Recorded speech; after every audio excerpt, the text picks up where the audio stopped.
The winter of 1968 arrived like a living thing, slow, deliberate, and starving. It slithered down from the high ridges of the Appalachians, burying the old mining towns in silence so thick people felt they were speaking into cloth. The cold that year was not ordinary cold. It didn't sting, it clung. It seeped. It crept beneath doors like a shadow, looking for a place to rest. Even the animals felt it. Tracks vanished for days, birds fled early, and the wolves, usually bold on moonlit nights, refused to howl. People in Willow Creek Township stayed indoors, burning wood faster than the forest could grow it, listening to the wind scrape across their roofs like fingernails.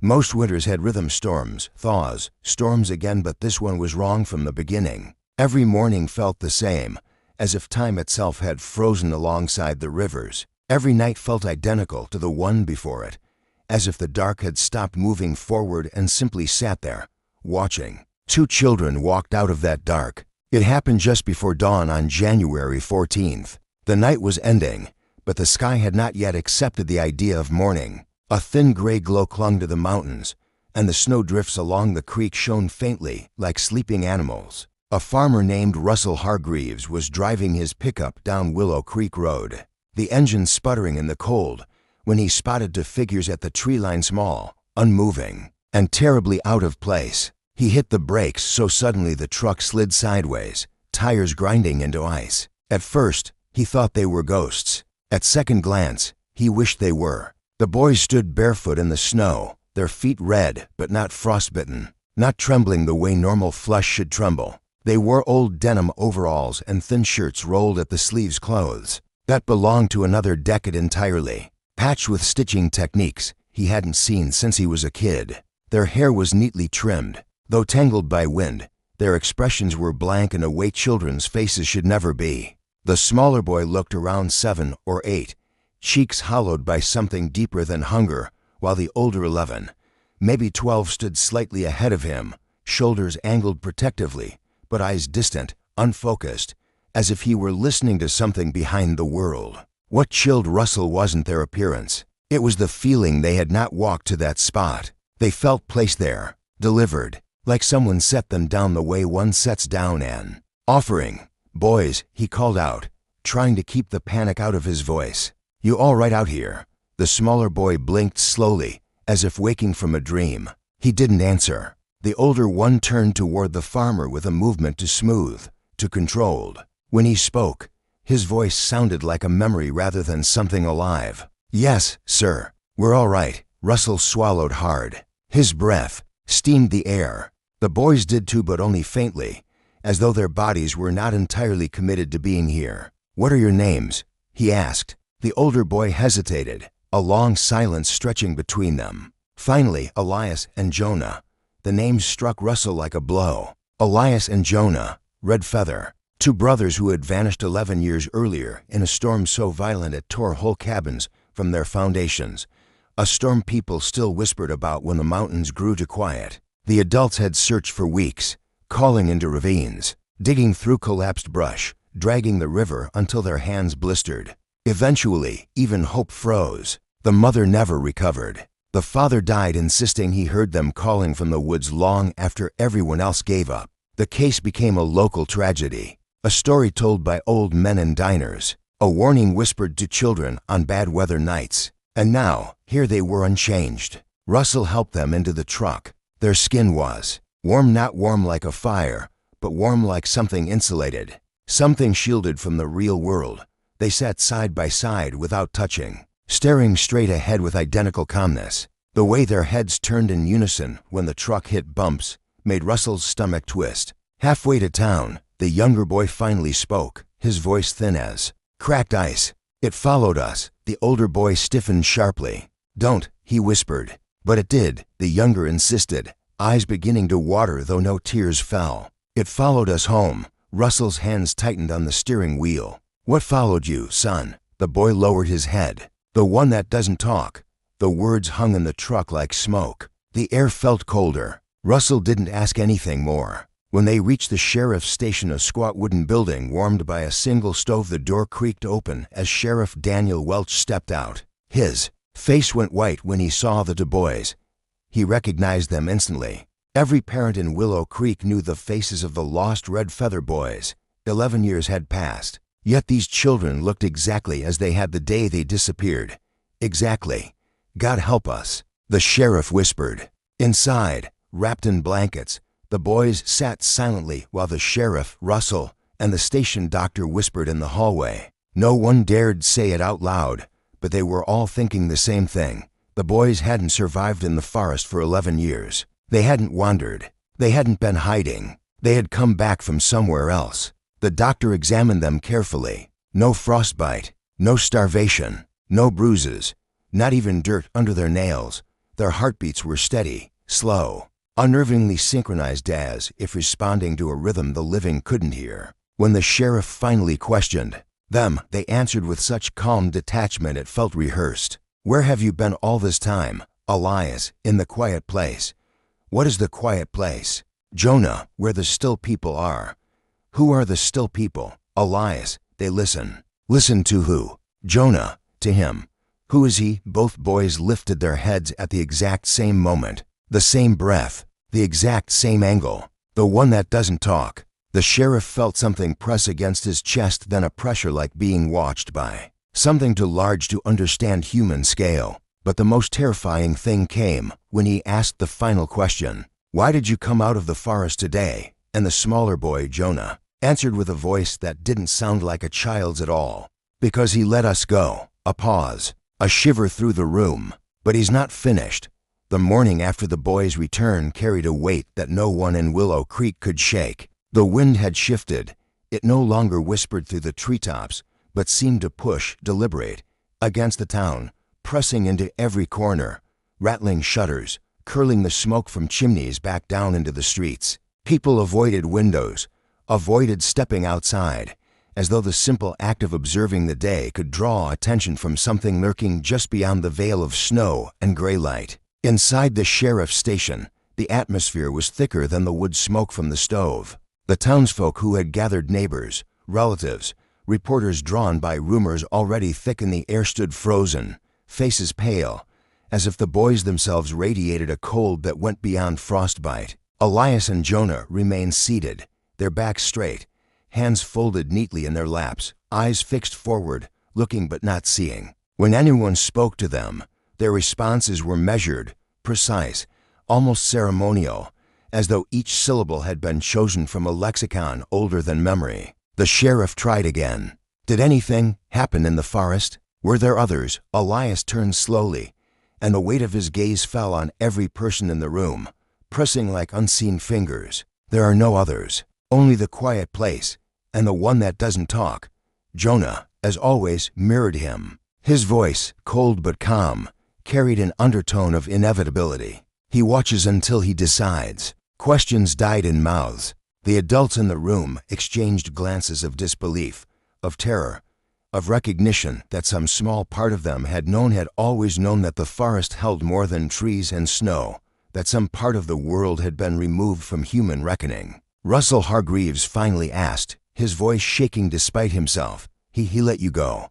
But why? Why now? A pause stretched, taut, like the silence between lightning and thunder. Then Elias spoke. Because we are ready. But he is not finished. The sheriff felt his chest tighten. He wanted to stand, to order the boys to speak plainly. But the air itself seemed resistant to commands. Outside, a new sound had begun, barely perceptible, a scraping, like nails on frozen metal, moving from ridge to ridge, echoing through the valleys. No one had heard it before. None dared investigate. Days passed, and the boys settled into a rhythm that was eerie in its normalcy. They ate but little, they slept, but only shallowly. They spoke in riddles, as if the town's language was insufficient. Every night, the sheriff and a small group of trusted townsfolk took turns keeping watch, because strange things began to happen. Shadows that moved against the wind, footprints in fresh snow that led nowhere, lights in the mountains that flickered with impossible geometry. Some said they heard whispers echoing down the ridges at twilight, voices that repeated the boys' names, but in tones that belonged to the dark itself. One evening, the sheriff walked down the creek road toward the old Redfeather homestead. The house had burned long ago, reduced to char and memory, yet he felt compelled to go there, drawn by a pulse of unease. The snow crunched under his boots, loud enough to echo, but in the moments between steps, he felt the absence of sound, the hollowness where life should have been. And then he saw them, footprints, bare footprints, small, leading away from the ruins toward the deeper woods. But these were not the boys. They were larger, elongated, and the edges seemed to blur, almost liquid against the white. He followed them for a while, heart hammering, until the trail disappeared into an unnatural fog that hadn't existed moments before. Within it, he felt the brush of something enormous, something unseen, passing close enough to make the air shiver. He ran back to the station, but the boys were already waiting. Elias looked at him and said, "He knows you followed." The sheriff, for the first time, realized the full weight of what the boys had endured. The forest had not lost them, it had kept them, not in the sense of prison or captivity, but in awaiting a slow, measured holding, teaching, observing. And now, having returned, they carried the marks of that patience. They were no longer merely children, they were vessels of something older, something vast. As the night stretched into the early hours, a knock came at the station door. It was light, almost polite, yet it carried a resonance that made the hair rise on the backs of everyone's necks. The sheriff opened the door. Snow swirled in a pattern unnatural, spiraling upward instead of falling. And there, at the threshold, stood a figure taller than any man should be, shrouded in darkness so dense it seemed to drink the light. No face, no features, yet the presence was undeniable. The boys stood silently beside the sheriff, watching it without fear. Elias whispered, "He has come to collect what remains." Jonah added, "But he listens first." Always listens. The figure did not move, yet every room, every corner, seemed to bend toward it. The sheriff felt a weight on his chest as if the very air had been thickened by its presence. The townsfolk, who had been peeking in from the hallway, fell silent, some dropping to their knees without realizing why. And then, without warning, it was gone. No footprints, no shadow, no disturbance, only a lingering cold that made the skin ache. The boys turned to the sheriff, expressionless. "Why did it leave?" he asked, voice hoarse. Elias's answer was simple and final, "Because we still breathe. Tomorrow, it will come again." Outside, the wind rose, stronger than ever, carrying with it a sound that was almost a warning.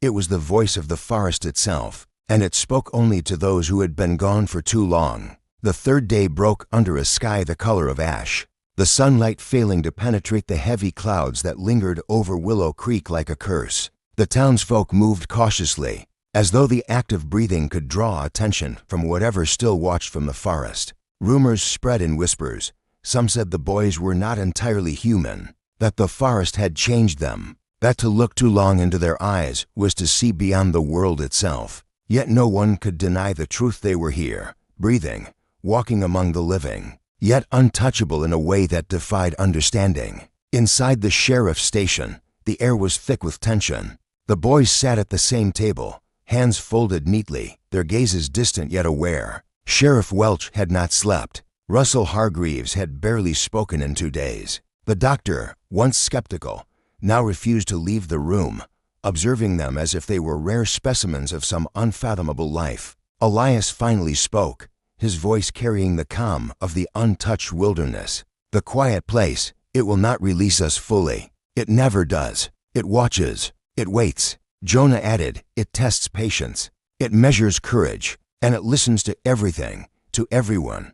A sudden wind rattled the station, stronger than before. Windows vibrated. Doors shook on their hinges. Outside, the snow swirled in unnatural spirals. The townsfolk pressed against the walls, frightened, while the boys remained serene, almost expectant. Russell swallowed hard. "What does it want from us?"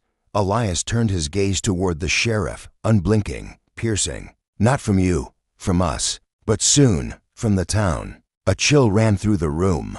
The implication was unspoken yet heavy, as if a shadow had fallen across the entire township. The forest beyond the hills seemed to lean closer, darkness pooling in its depths. The doctor's hands trembled, pen and clipboard forgotten. Later that evening, the sheriff decided to confront the boys with a question that had been gnawing at him since their return. "If it is not finished, what will happen?" Jonah's eyes, clear and unsettling, met his. It will take what is owed. Slowly, carefully. Nothing escapes the one that doesn't talk. The sheriff felt his stomach tighten, as if the forest itself had wrapped its hands around him. Outside, the wind picked up, carrying sounds that could not have been made by animals or weather. Shapes moved in the distant tree line, tall, silent, deliberate. Each movement was measured, as if the forest itself breathed along with them. Elias leaned forward. It is not evil. It is necessary. It is the quiet place made flesh, and we are its witnesses. That night, sleep became impossible. Every shadow in the station seemed alive. Every creak of wood sounded like a warning. Outside, the snow fell heavier, then stopped, then fell again in strange patterns, as though the heavens themselves were rearranging reality. By dawn, the entire town felt the change. Doors refused to stay closed. Windows rattled without wind. A silence, heavier than snow, blanketed the streets. And then, footprints appeared, not the boys, but enormous, elongated, with edges that blurred against the frozen earth. They led from the forest, past the town, and then vanished. No one dared follow them. The boys stood at the station's doorway, staring into the distant tree line. It has passed for now, Elias whispered, but it will return, and we will have to answer. Jonah added, the quiet place is patient, and it remembers everything. As the town collectively held its breath, the sheriff realized the terrifying truth. The boys' return was only the beginning. Whatever had held them for 11 years, whatever had shaped them, was not done. The forest, the quiet place, the one that doesn't talk, all were patient beyond human comprehension, and humanity's reckoning was only a matter of time. The wind rose once more, carrying with it the sound of 1,000 whispers, indistinguishable yet understood. The snow swirled around the town like living smoke, and in the distance, the mountains themselves seemed to pulse, as if breathing with a secret that the world was not ready to know. Elias and Jonah turned to each other, then back toward the sheriff. Remember, Elias said, we have been given time, but the quiet place never forgets. Jonah's voice followed softly, almost as if it were coming from far away, from somewhere beyond the world, and it listens, always listens. Outside, the forest waited, and the town knew, in a way that would haunt every waking moment, that the lost winter had not ended. It had only begun.